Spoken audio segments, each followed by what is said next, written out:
안녕하세요. 이코노미스트 홍춘욱입니다. 이번 시간에는 코로나19 사태로 인한 주식시장에 반등은 출현했는데요. 그 반등 이후의 시나리오에 대해서 한번 말씀드리겠습니다. 그림 한번 보시죠.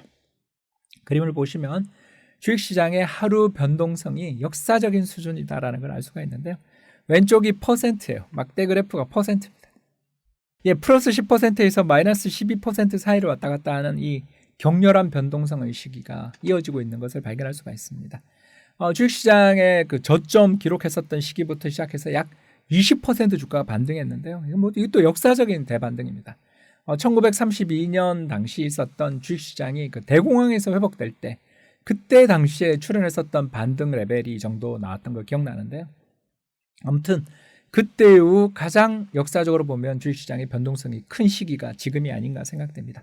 그런데 여기서 한 가지 말씀드릴 게 있습니다. 지금은 변동성의 시기지 추세적인 상승의 시기라고 부르기는 어려운 면이 있다는 것입니다. 왜 그런가? 그 이유를 잠깐 설명드리겠습니다.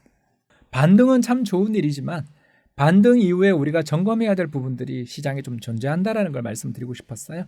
그림은 1918년 콜로라도주 덴버에 있었던 인구 10만 명당 사망자 수를 나타낸 그림인데요.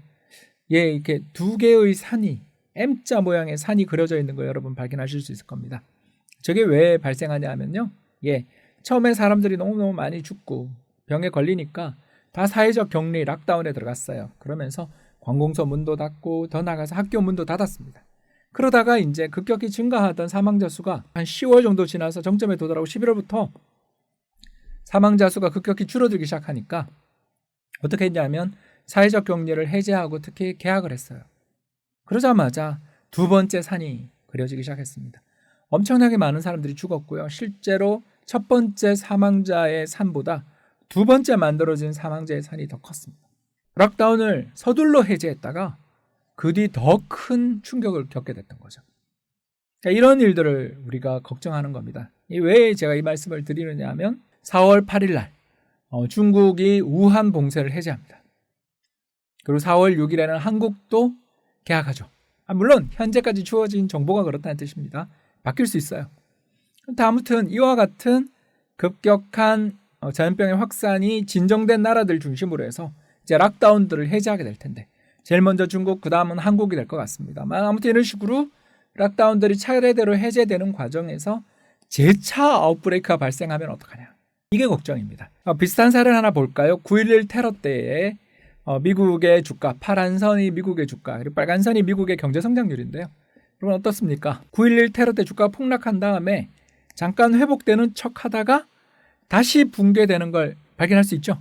이런 일들이 벌어지게 된 이유는 엔론 쇼크 때문이었습니다.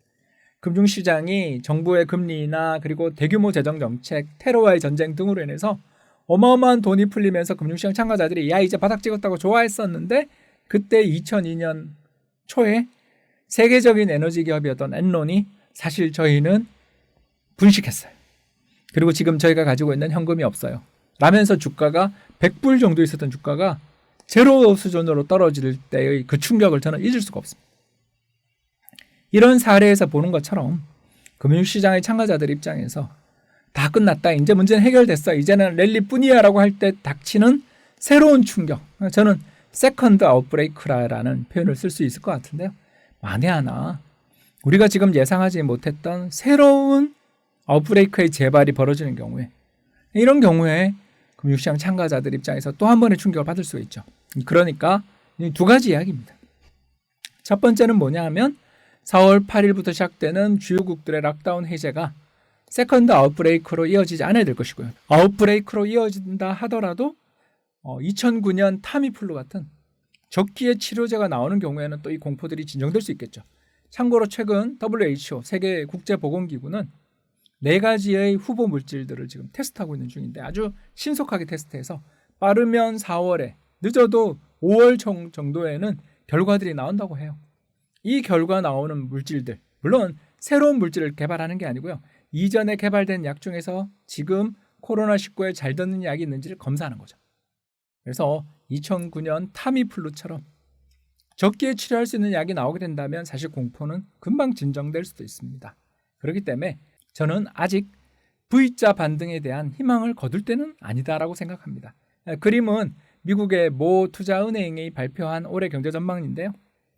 보시면 2분기에서 3분기로 가면서 미국 경제에 아주 급격한 변동이 발생한다는 걸 금방 아실 수가 있죠. 이 바로 뭐냐면 경제 성장률이 마이너스 30% 갔다가 플러스 29%로 급반등한다라는 전망을 내놨습니다. 실제로 미국의 신규 실업수당 신청자 수가 200만 명 급증하는 것처럼 사회적 격리들을 확산시키고 락다운을 시키면 일자리도 다 잃어버리고 기업들 파산 리스크들이 부각되는 과정에서 2분기 성장률은 붕괴될 수밖에 없어요. 그러나 그 뒤 사람들이 락다운이 해제되고 정상적인 사회생활로 복귀하고 재정지출의 효과가 나타나기 시작하면 경제가 V자 회복되는, 저렇게 경제가 V자 회복하는데 주식시장이 나쁠 이유가 없잖아요. 그렇습니다. 그래서 이 시나리오, 베이스 시나리오, 다시 말씀드려서 경제가 급격한 성장으로 복귀하는 시나리오의 가능성은 현재 대다수의 이코노미스트와 경제전망기구들이 다 공유합니다. 그러나 이게 빗나갈 2002년 엔론 같은 일들이 벌어지지 말라는 보장은 없으니까요. 이런 부분에 대해서 앞으로 신약 개발 및 두 번째 우한 지역에서의 락다운 해제 이후에 세컨드 아웃브레이크가 없는지 여부들도 점검해보면서 투자하면 좋지 않을까 생각됩니다. 참고로 저는 주식시장이 회복되는, 모 투자은행이 이야기한 것처럼 경제가 V자 회복되는 시나리오를 저는 가능성이 높다고 보는, 시장에 대해서 상당히 낙관적인 이코노미스트입니다. 그래서 제 전망이 틀릴 가능성들은 어느 부분에 있을 것인가에 대해서 한번 자문자답하는 과정에서 나온 그런 동영상이었다는 점 참고하며 봐주시면 감사하겠습니다.